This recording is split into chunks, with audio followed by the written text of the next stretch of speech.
Okay, peeps, we're back. Welcome to Biblio Files, and as promised, we have Lynette M. Smith with us today to talk more about this really important aspect of writing your book, and that is the polishing of that gem that you've just created. You know, it's all good to find the gem and mine it, which is kind of the whole writing process, and then cut it, and then it's fine, but it's not done until the gem is polished.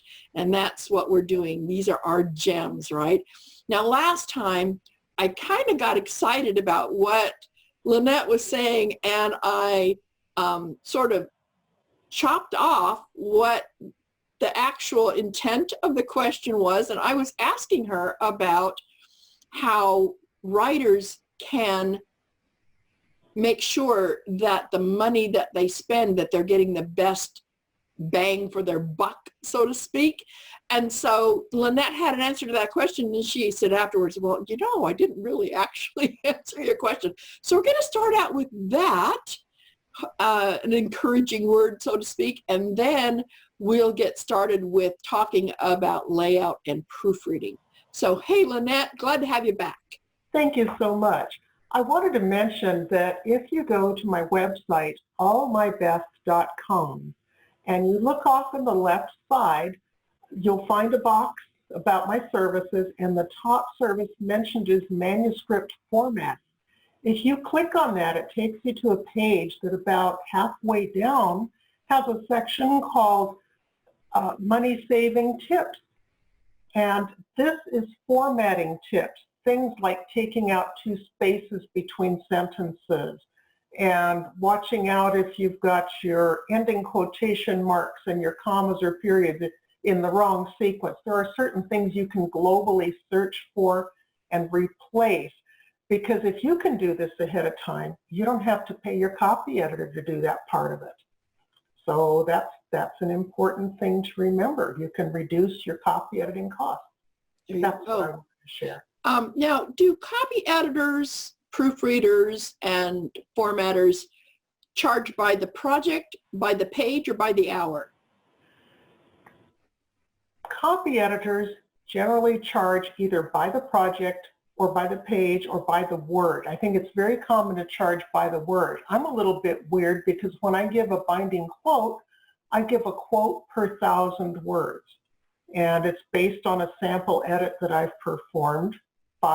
3 to 5 random but representative sample pages from the latter 90% of the manuscript, because the first 10% is polished already. You've gone over that 3,000 times. So I base a quote, and I would recommend that when you're giving a sample to have someone to do an edit, that you do give them representative sample pages from the latter 90% of your manuscript, so that when they're offering you a word rate or a page rate, they're getting an accurate representation of what's in the book.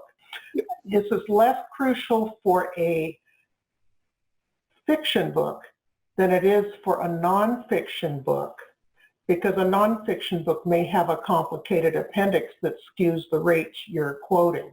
There's a lot of tables and things in there and references and that sort of thing. So that kind of does matter. Now, when you're on the formatting, when I say basic formatting, the real official term is document scrubbing. That takes place before the copy editing, and it can be a word rate, it can be included in a word rate. What I tend to do is I give the binding quote for the copy editing aspect, but because I have no idea how badly or well formatted the manuscript is going to be when it comes to me, I don't know how much work is going to be involved. I can't possibly predict.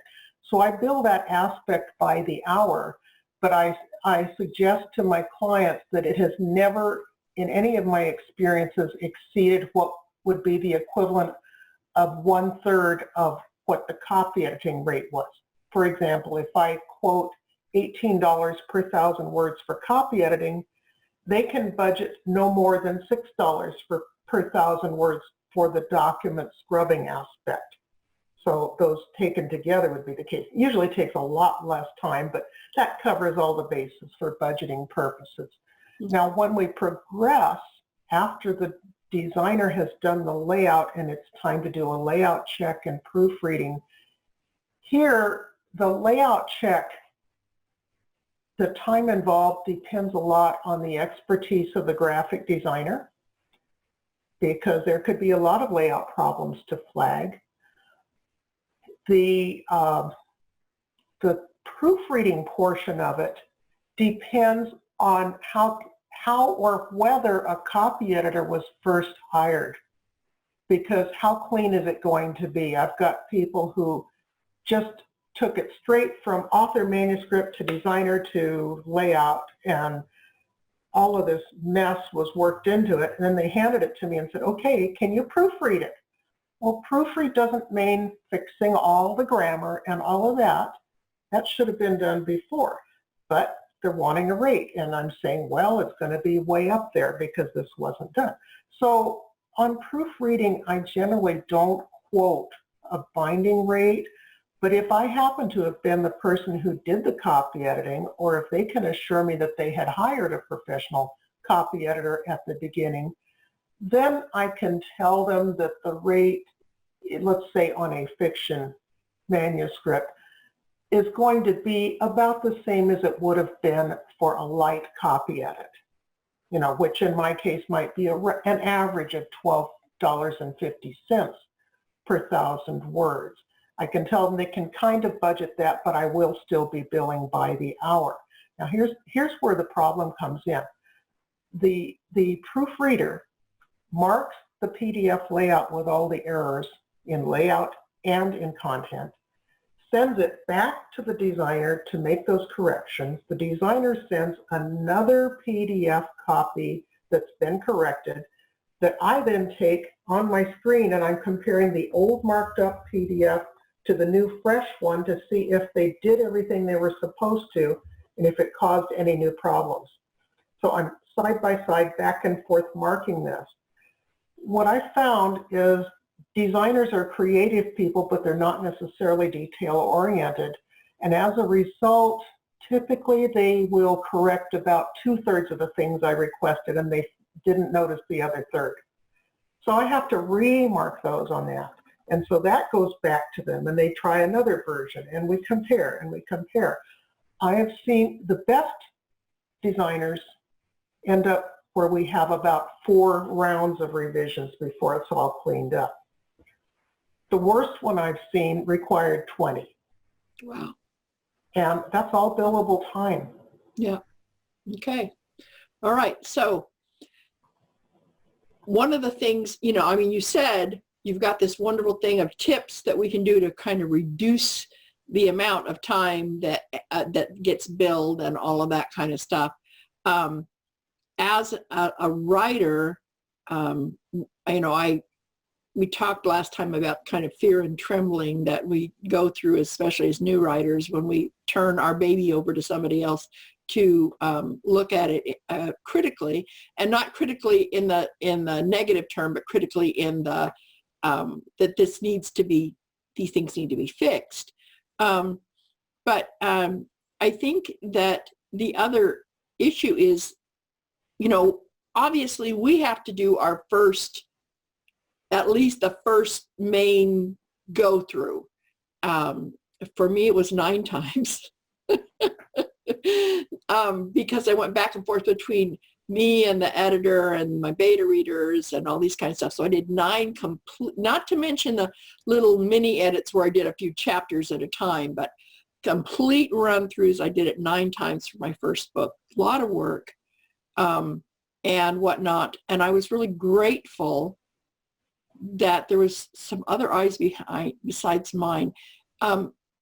Let's address that, the kind of the eyes thing, because I think a lot of times we feel like, okay, I read it, I found these errors, okay, good, phew, done. And really and truly, is that at all in any kind of reality?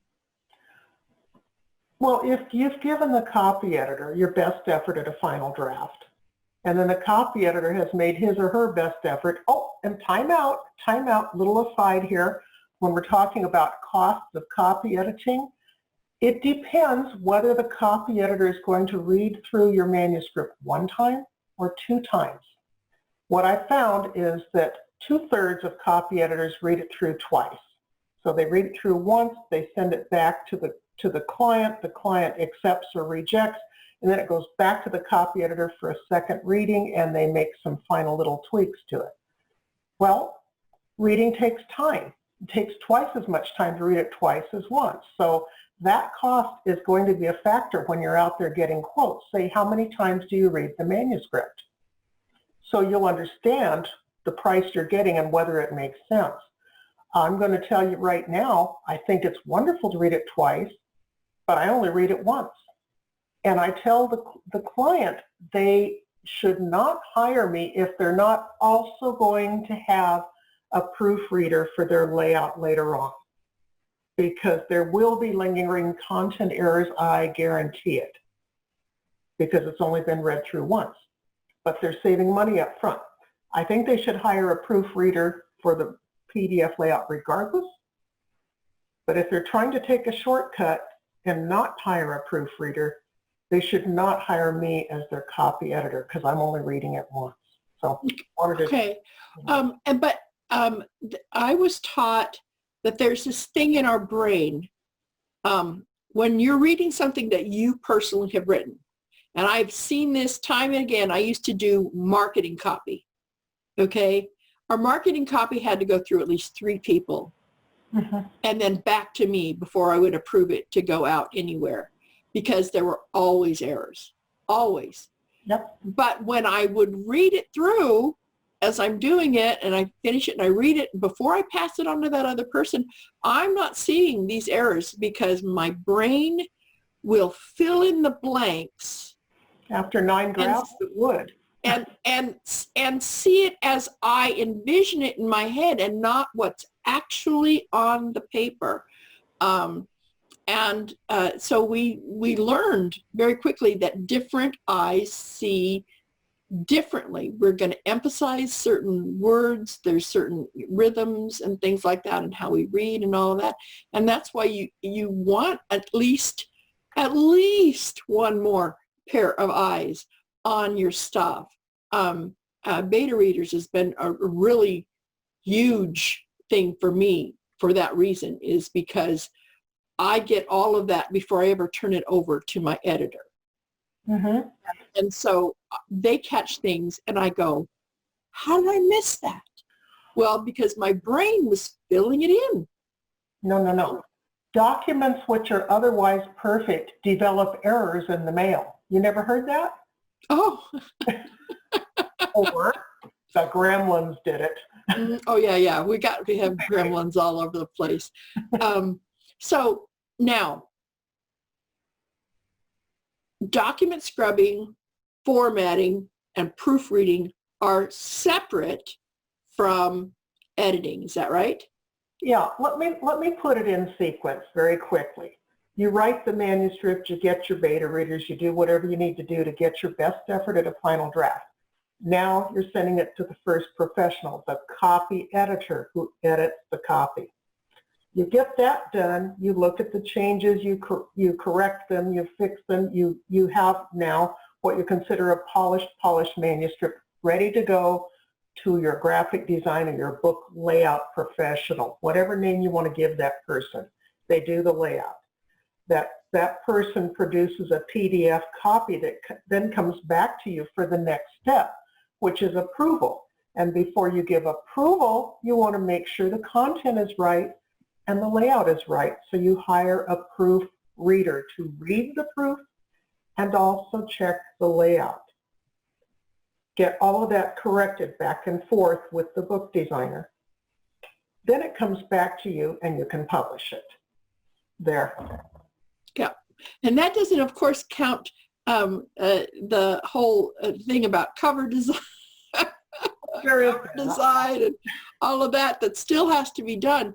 But that's the foundation right there of everything you do. Now, so many indie authors try to do that all themselves.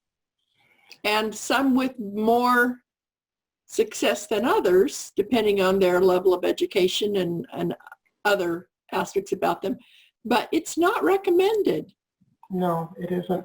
And you know, what I've seen, especially in the self-help genre, when you see those little thumbnail images on Amazon, you see a lot of the same artwork on the front. The woman out in the middle by the sunset with her hands spread out. And then if anybody's, it's not unique. And it's helpful to invest in a graphic designer who specializes in book covers and interiors to get a little something different going for that book. Right. And I was really grateful that I found my cover designer. He's been amazing. And once again, so much of this is about collaboration. No author is an island. Right. It's not possible to publish a book that people want to read without some help. Right. You know, and I think that it's really kind of a struggle. Once again, that's your baby, right? And it has to go through so many hands. But you know, it's the same with your kids. You know, basically you raise them, but they also have school teachers and mentors and other people that maybe are taking them in not so great a direction and all that. When the final thing is that whole village that raises a child, it's so true. And it's the same with our books. You know, I think that it's a big mistake, first of all, to think that you're going to put your book out there. It's going to go out there, and because you think it's wonderful, everybody in the world is going to run to read your book, and you're going to make $1 million next week.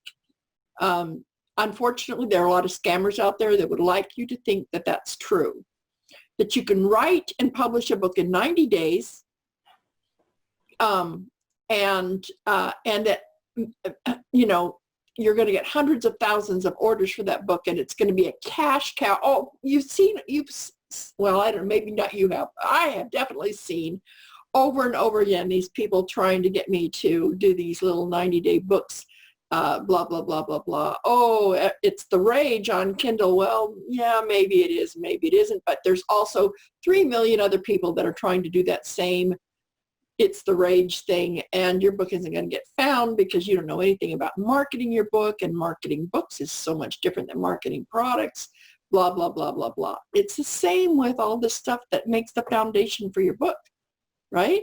That's right. You need your village. You need your village of positive, informed, experienced people to help you make your book the best it can be. And the reason to make your book the best it can be is not only to be proud of it, but also to not distract the reader from the reading experience of enjoying that book or getting the most use out of it. Exactly. It doesn't matter how good your story is. If you've got all these errors getting in the way of people enjoying it, then you've ruined the experience for them. Right. And no matter how engaging your characters are or any of these things, if you have not polished that gem once again to its brightest potential shine, when it's in the showcase with the rest of the beautifully polished gems, it's not going to show its full potential. Right. It's got to compete.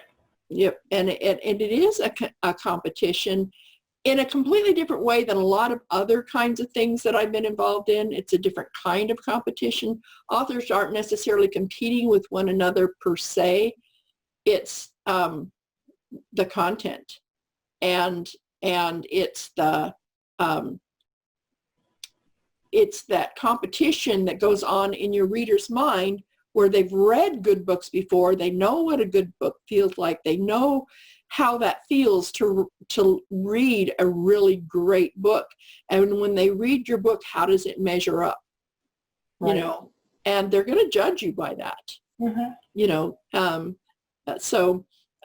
and once again, I'm a newbie.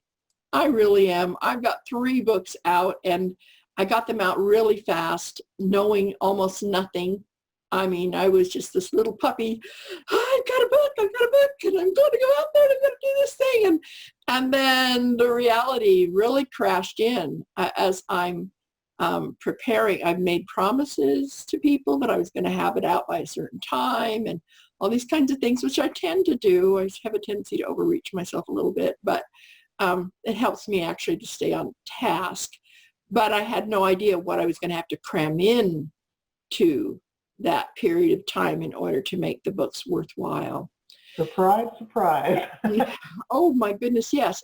Now I know that you specialize in copy editing and all of these major things that we need to have in order to make our book successful. But you've also written this amazing book that was inspired by your son. Could you tell us about that? Sure, I can. Back in 2008, he got married. And at the wedding rehearsal dinner, he and his bride-to-be each brought out a framed letter of appreciation to their respective parents. And they had their best man and maid of honor read those letters, and the letters talked about what it was like growing up in the family, what traits they most admired about their mom, their dad, what values they had learned they were going to bring to their own marriage, and then it said thank you, and it was signed. And when those letters were read aloud, there wasn't a dry eye in the house. I imagine. Oh my gosh. And just to go off slightly, I came to realize from that experience and from the fact that even today when I read that letter, and even when I talk about it, my eyes just got wet, all right? When I read that letter, I feel just as moved as the first time when it was read aloud at that wedding rehearsal dinner. So there is the lasting power of a heartfelt letter of appreciation. And it was my son who inspired me to write a book about that. That was my comprehensive reference book that I wrote in 2012, showing people how to write 157 types of letters of appreciation from the heart. That's so wonderful. Maybe that's just something that we should give out on graduation day to every single kid that graduates from high school. Wouldn't that be something? They can't get together. There's another alternative for helping them celebrate the moment. Right, absolutely. Well, and I have a friend who's written several really wonderful books, and she has a group called Heartrepreneurs. And it's all about making your business come from the heart. And I think maybe it'd be really good to have you and her on a show later, because you both have some really good potential connections. And afterwards, maybe I can connect you with her. Don't need to. Her name is Terry Levine, and she's already interviewed me. Thank you. Oh, awesome. It hasn't gone public yet, but we have had our interview. Oh, right. Another great connection. Isn't that fun how you and I have so many different wonderful connections? Terry Levine is an amazing lady. And the one thing I know about her is she never does anything that's not just completely right from here. And so when I saw your book about the heartfelt letters, I thought, I need to connect these two. So I'm glad to hear that it's already happened. All right, so peeps, watch Bibliophiles, because as soon as I have a link to that interview, I will put it in the comments in the Bibliophiles page, because you definitely need to see that. Okay. Lynette, I really am so glad that we have connected, and I am so grateful that you took the time to do these interviews with us. Perhaps in future we can do some other wonderful things together, because I know that you have a lot to say and a lot to teach. And there are so many people that need to hear and know what you know. So thank you, thank you, thank you. It's been my pleasure, and I'd like to once again hold up the other book, that horrendously long 40-page. 40 pages. 40-page thing. Yeah, what's his name? Little McCulkin? Yeah. I can do it. 40 pages. When you get that PDF layout from your book designer, read this first, then look at the layout. Right. Well, I think maybe I'm going to read it first before I send it out. Okay. Oh, well, inquiring minds want to know. Thank you, thank you, thank you for all you do. She's allmybest.com, peeps. And so you need to take a visit to that. If you're really serious about making your book successful, she has things that you need to know before you hit the publish button. Okay? All right. Thanks so much. We'll see you again on Bibliophiles. I've got some more wonderful peeps coming up that have really good things to teach and to show about the author's life, the author's journey, and to help us improve what we do so that all of us can get better together. Thanks so much. Take care. Bye-bye. Bye-bye.